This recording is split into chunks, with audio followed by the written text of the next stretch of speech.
ان کا جو ہے درد میں سمجھ سکتا ہوں, میرے پاس کوئی الفاظ تو نہیں ہے, لیکن ان سے بات کرتے ہیں کیونکہ یہاں پہ شہادت بھی بہت زیادہ ہوئی ہیں اور اس کے بعد اتنا نقصان قدرتی آفات ہے, اس میں ہم کچھ بھی نہیں کہہ سکتے. سامنے وعلیکم السلام. بسم اللہ الرحمن الرحیم. سب سے پہلے بہت زیادہ افسوس ہوا, اس میں ہم آپ کے ساتھ برابر شریک ہیں. بالکل.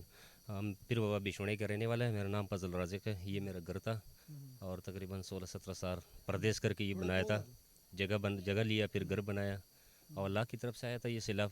ہم لوگ اس پہ صبر ہے. میرا اس میں 3 بچہ فوت ہوا ہے. آپ کے 3 بچے فوت ہوئے, ایک بیٹا اور 2 بیٹی.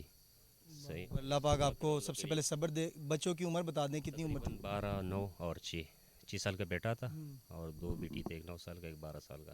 ابھی بھی اتنا صبر, اللہ کی ذات پہ اتنا بھروسہ, اتنا پختہ اللہ نے دیا تھا, اللہ نے لے لیا. اس پہ ہم لوگ کا صبر ہے. بچے مل گئے ہیں الحمدللہ اس کا لاش مل گیا سب کا. اور یہ میرے سامنے ماموں کا گھر ہے, اس کا 15 افراد لے کے گیا. اس میں میرا بہن تھا, بھتیجا تھا, ایسے مطلب سارا رشتہ دار تھا ہم لوگ. تو اس میں بھی ہم لوگ رشتہ دار تھا. تو اللہ ہم لوگ سب کو صبر دے. اللہ پاک آپ کو صبر دے. ابھی بھی آپ جو ہے آپ لوگ جو ادھر سے آئے, لاہور سے آئے ہوئے, ہم لوگ کو درد میں شریک ہوئے, ہم لوگ کے لیے بہت خوشی کا ہے. ہم لوگ کو تسلی مل گئی اسی سے. صحیح. ہم لوگ کو کام ہے سب سے پہلے انسانیت کو دیکھ رہے ہیں, بعد میں ساری چیزیں ہوتی ہیں. پہلا انسانیت, پہلے انسانیت. بعد میں سب.